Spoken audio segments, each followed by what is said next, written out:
Hi, it's Scott. ROCKFILE back with another podcast review for you. I realized last night I've never reviewed the original Pacific Rim in 4K.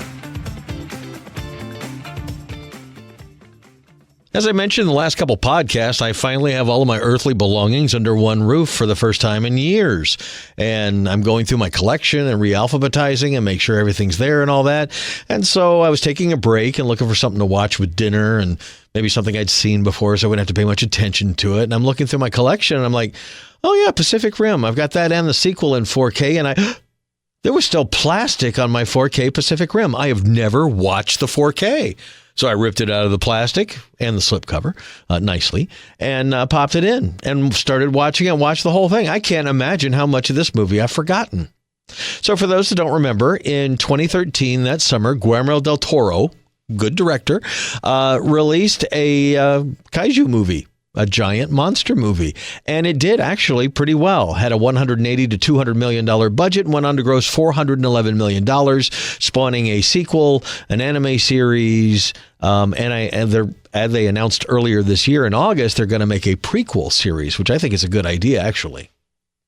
Guillermo del Toro wrote, directed it, produced it. Charlie Hunnam, Idris Elba, Charlie Day, Ron Perlman. These are some of the stars. Music, production, Industrial Light and Magic did the special effects. I watched this last night for the first time in minimum 3 to 4 years, if not longer, and was blown away by how good it is. It outdoes some of the more recent Godzilla and King Kong movies as far as special effects and fighting and all that. It looks, sounds, feels amazing, moves at a great pace, has a decent story. The sequel is, well, forgettable, but I'm going to watch it because I haven't seen it in a while. But this movie was supposed to just kick off an entire universe. I remember reading the graphic novel, which is a little bit of a prequel that told a little story before this. I read the novelization and the graphic novel that came out. I was really into this world because I liked how they kind of cracked the nut on the whole Godzilla giant monster thing, making it believable for American audiences. There is a rift in the ocean. There's a great voiceover at the beginning that says, I always look for the stars for aliens, but the first aliens we found came from underneath the waves. And a rift opens up deep underwater, and this rift connects to another universe, and a kaiju comes through. And then a few months later, another kaiju comes through, and they start coming through quicker. And we develop some mechas. If you watch a lot of anime, you know what I'm talking about. Giant robots piloted by humans to fight them.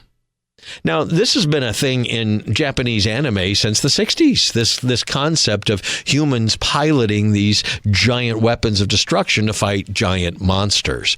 But with Godzilla and Guyver and all the other movies and the Gundams and all that from Japan, very little of that has filtered over here. We have started to like our Godzilla movies. And this was 2013. You got to think that Guillermo del Toro was a little ahead of his time. Now, we have all sorts of Kong and Godzilla movies. That franchise has been established and now has a TV series that's about to debut a second season. I mean, we're doing pretty good with the giant monster movies, and I would say none of the American Godzilla movies are fantastic, but they're all fun watches. They're great special effects, and it's a lot of fun. Even the last one was pretty cheesy, but it was still a lot of fun to watch. Well, this was a lot of fun and a decent movie. You've got some good characterizations in here. You've got some character arcs going on in here. You've got some things they have to figure out, some surprises and that kind of thing. It really is a well-written, well-produced movie. And the special effects that they hold up now, it was 11 years ago that this movie came out. Anyway, I'm going to talk about the 4K a little bit for the geeks who may not have bought it. It's still going for about $20 on Amazon, and the sequel is hard to find. So if you plan to get these with modern home video the way it is, you may not be able to find some of these favorite movies after a few years, after they've been out for a while. I really am blown away that I picked this up on sale at some point and never watched it. So it's an older 4K. It is a 2K upscale with HDR10, but no Dolby Vision. It does have a Dolby Atmos soundtrack, and that was a 10 out of 10. I would give that full marks on a great soundtrack. I had to turn it down a little bit. You've got incredible bass response for everything from giant footsteps to explosions to buildings crumbling. The sound really swirls around you. A lot of helicopters overhead, a lot of things flying overhead, storms, that kind of stuff. There was just all sorts of things to listen to in this movie. 5 out of 5. Just a great Dolby Atmos soundtrack, especially for an early one. As far as the video goes, I think this is about as good as a 2K upscale can get. It obviously is not 4K native, but it's pretty darn close. There are some close-ups on some of the actors. You see pores, facial hairs, everything you'd expect to see in a native 4K transfer. In the backgrounds, everything is blended so well, nothing looks like a green screen or a special effect. It really holds up. I was blown away by how good this movie looks. As a 2K upscale, not a fully native 4K, with only HDR10, it looks almost as good as most modern movies. It looks really fantastic. Sounded great. And with that, just a hair off that highest resolution, made it look more filmic, made it look very much more cinematic. I'm really fondly remember this movie. Like I said, I've enjoyed the universe that it's in. I was hoping they'd do better sequels and stuff, and it never got off the ground. But this movie is the precursor, the start. Wow. Really good 4K, really good picture, incredible sound, and a movie that I remember some of the big fight scenes, I remember some of the main characters, but there was all sorts of little things that I forgot. Now, the only complaints I have about the movie, it's a little overcomplicated for what it is. We almost have too many characters and too many things we need to visit. We could have streamlined it a little bit. I also think the whole idea of drifting is a little dumb. The explanation in the movie is that controlling one of these giant beasts is too much for one human's brain. So they worked it out so that two people who are compatible, one can drive one side, one can drive the other.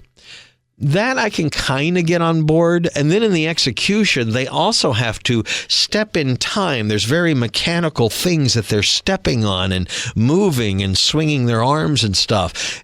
Somewhere like a virtual reality controller, but on a much larger scale. And I just thought that was just, all of that is just a little too much and a little too complicated for what we needed. To just drive one of these things, how could it be much more than like a tank meets an airplane kind of thing? They could have just done a cockpit. We could have done a single guy, but I understand it creates some dramatic possibilities on having two humans that have to basically get inside each other's heads. They get this handshake kind of thing, this neural connection, and you can basically see each other's memories and what's going on in their minds. How it's shown to us is basically it's a whirlwind of images, and you're really not supposed to stop and pay attention to anything. It's just so you guys can control this thing. But obviously, there are some things that happen, some things with one of the pilot's pasts and that kind of thing. And then the other person has to deal with it. And one of the biggest things that is a dramatic MacGuffin in the movie is our main character, Charlie Hunnam, was a pilot with his brother. And during one of the first battles in the movie, his brother gets killed while still connected. So I guess you go through their death, I guess. And he says throughout the rest of the movie, he never wants to do that again. I get that. It creates some really good dramatic possibilities. I just don't see this being a viable way to control machines like this. Two people that have to be mentally compatible and then do some kind of psychic link. Yes, there's a lot of science fiction involved in just making these things walk. I'm not oblivious to that, but it seems like we went too far in trying to come up with some dramatic things. I saw some things in her head, and I know about her childhood and how this general saved her and how this all I get it. I understand. For a writer, it's an amazing storytelling device. But for someone who's a Star Trek fan who kind of gets into the minutia of the scientific aspects of how things work and spaceships and stuff like that, they way overcomplicated how one of these mechas would work, considering our level of technology at the time that these things were supposed to be built. We still to this day do not have the ability to tap into somebody else's mind like that, and for two people to run one machine. That strains credibility. But again, as a storytelling device, it works great within this movie, and I think they get into more of it in the second movie, so I'll let you know when I get to that. But that's literally the only complaint I have about the movie. If you can swallow that part of it, the rest of it is amazing. That there is some race of beings in another dimension who have figured out how to crack open and create like a wormhole type connection between our two universes and send some evil doers in to kind of clean things out. And then they'll follow it up and take over. That's been done in many different ways in alien invasion stories. It's just another way of doing it and making that whole kaiju giant monster thing work for our American sensibilities. Rewatching the movie now, I think it's great. Matter of fact, I'm going to put it into my regular watch routine because it looks great, it sounds great, and it holds up great. Now let me get to the sequel, and we'll rediscuss that one.